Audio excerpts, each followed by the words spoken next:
It's good, yeah. So just wanted to do a quick recap of the Xiamen Diamond League because I had done some previews outside today, so not at the house with the camera and all that. But just wanted to talk about Shericka Jackson, Anavia battle, this women's 200, as well as the men's 100 and a few other results. But I previewed, Shericka Jackson, and this was her first 200 meters of the 2025 season. I said that, I don't know if the time would be a great indicator of what's to come throughout 2025 because she's coming off of injury in 2024 because she had only run a couple 60s in the 300, but here, Anavia Battle actually took down Shericka Jackson with Battle running 22.41, and then Jackson in second place running 22.79. You saw Prandini in third with 22.97. Now, what does this mean? First off, for Shericka, and then I'm going to talk about Anavia Battle. Shericka, I think this is actually a good performance. Having a couple hours to kind of process things, I think this is actually a really good performance overall. Now, this doesn't mean that she's going to be back to her 21.4s and 21.5s. This doesn't mean that she's a lock to get on the podium at the World Championships later on this year. But I do think it just continues the trend of, successfully completing races, successfully showing that she's healthy, which she said not only in the press conference, but also in her post-race interview. And for the most part, she looked pretty good. She wasn't pushing extremely hard. She didn't look like she was going to try and run fast. She actually looked like she was just trying to run comfortable, execute probably things that her and her coach are working on in practice, and, come away with a healthy performance. I think she did that overall today. Now, I did predict something in the 22 high in terms of times, whether it was 22.7, 8, or 9. But, I'm not going to say that I was right or whatever. I think that overall, she did great for where she's at in her year. The big thing also is that in the press conference the day before, Shericka actually kind of indicated, and I posted this in the community tab, Shericka indicated that she might only be focusing on the 200 this year, potentially might be going for a double, but I think because she's coming off of injury last year, because she's coming off of missing the Olympic Games last year, she's probably going to be feeling things out with her coach and with her team to prepare for the 200 and then see how things go to potentially add that 100-meter dash in.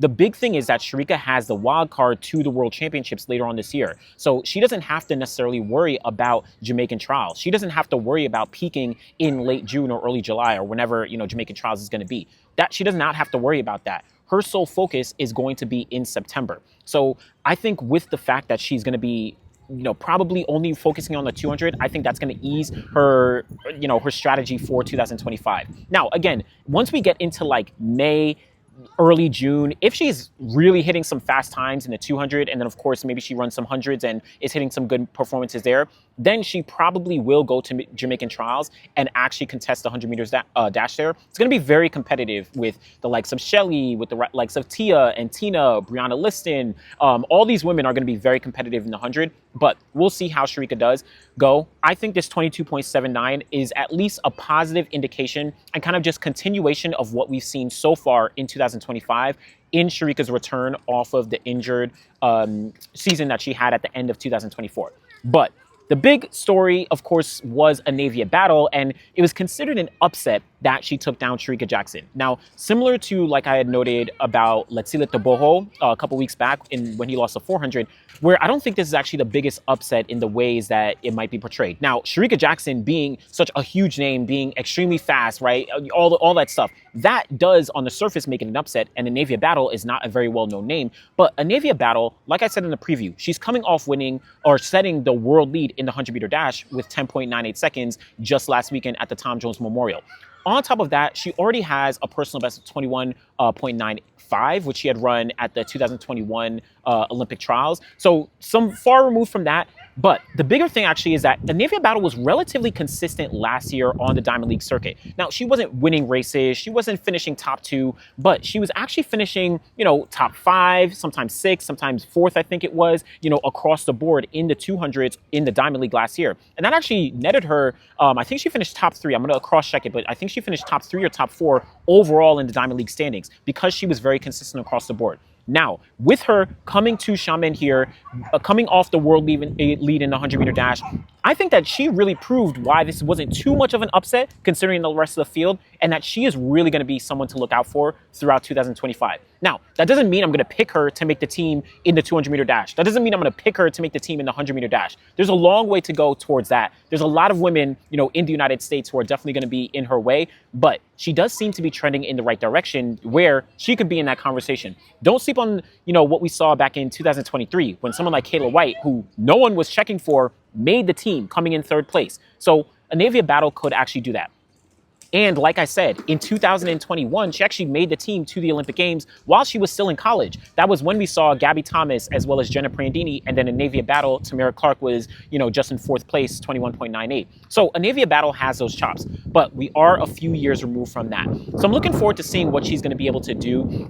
She did speak about in the post-race interview that she'd been working on the first half of her race, and she really did execute that here. So, she came off the curve way in front. Shericka wasn't able to catch her, and neither was Jenna Prandini. So Anavia really seeming like whatever she's doing in practice is working out very well. On top of that, Anavia Battle actually moved. She was being coached by Tandra Buford-Bailey down in Texas. She moved from that group all the way back to Ohio State to be, I think, working with her former coach, right? She went to Ohio State and was a standout in the NCAA there. So a little bit of a change of environment in terms of her training, back to some of her roots, some of the things that had worked well while she was in the NCAA.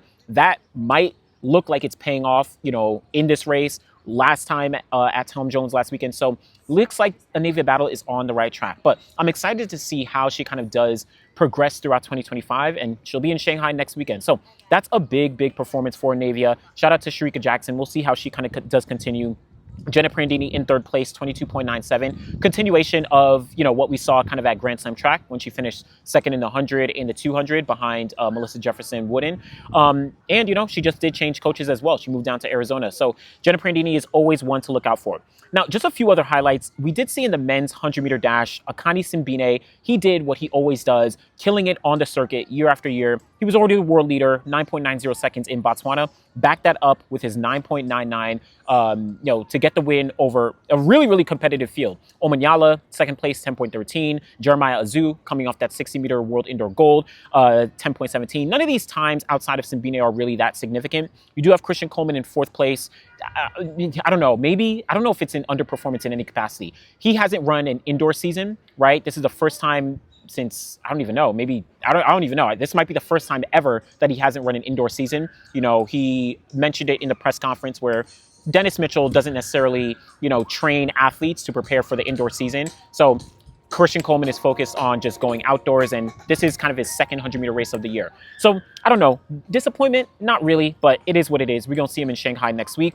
Lockie Kennedy in fifth place. So all these guys, and Teboho down in, seventh place? I don't know. Teboho, the thing is, with a lot of these athletes, between Letsila Teboho, between Shericka Jackson, between all these other athletes, they don't have to worry about a trials.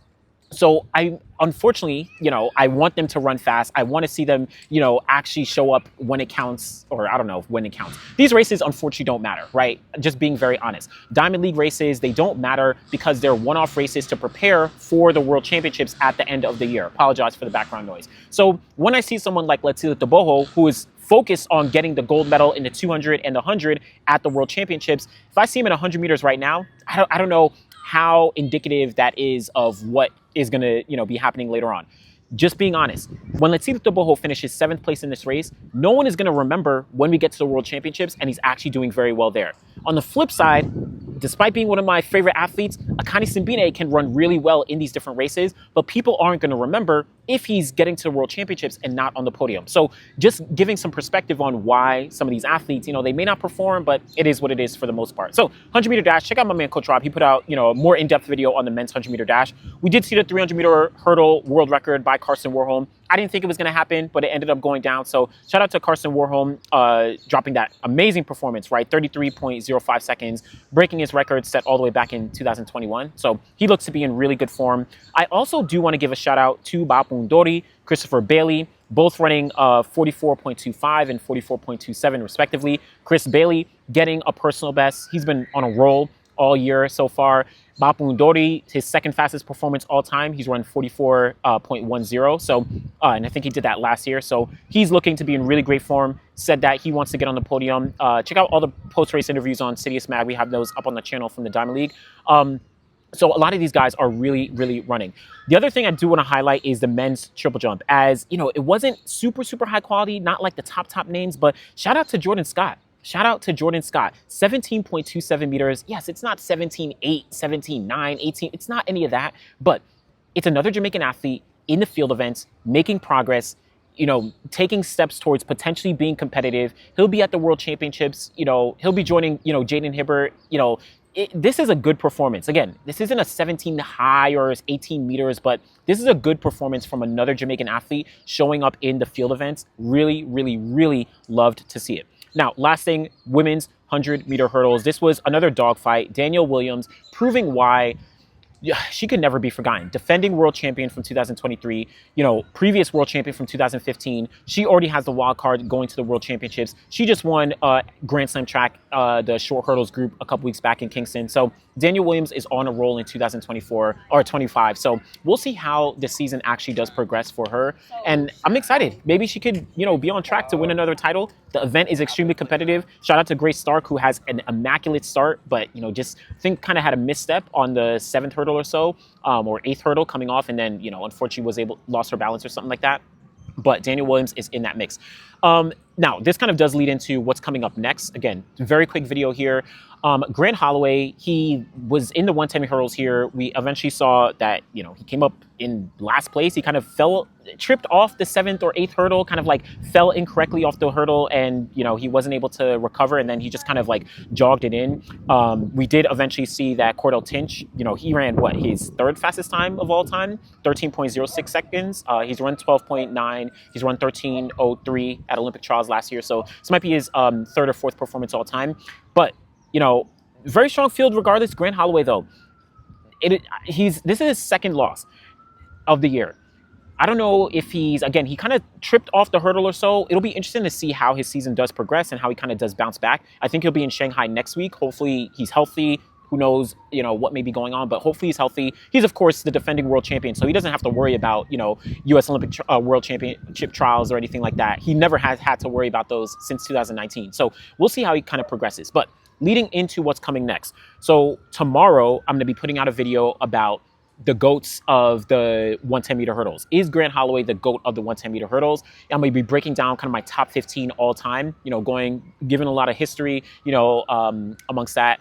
Then following that, over the next couple days, from Monday all the way out for the rest of the week, it's just going to be Grand Slam track content. So do tune in for all the stuff that I'm going to be having. Shout out to y'all for watching. Y'all have been really blessing me and, you know, with the viewership and everything over the past couple days with the content. But Grand Slam track content is coming up. Stay tuned. Of course, Citius Mag, we're going to be back on the ground in Miami. Shout out to me and Coach Rob. We're actually going to be down there as well. We'll have some videos. We did some predictions there as well. But I'm going to be just having a couple Grand Slam track, you know, predictions and videos coming out as we lead into Miami. So let me know what you thought about the Xiamen Diamond League. Again, apologies outside. Just wanted to make sure I can give a quick video since I did a preview. Let me know what you think. Be sure to like the video, subscribe to the channel. Always appreciate y'all. Thanks for watching.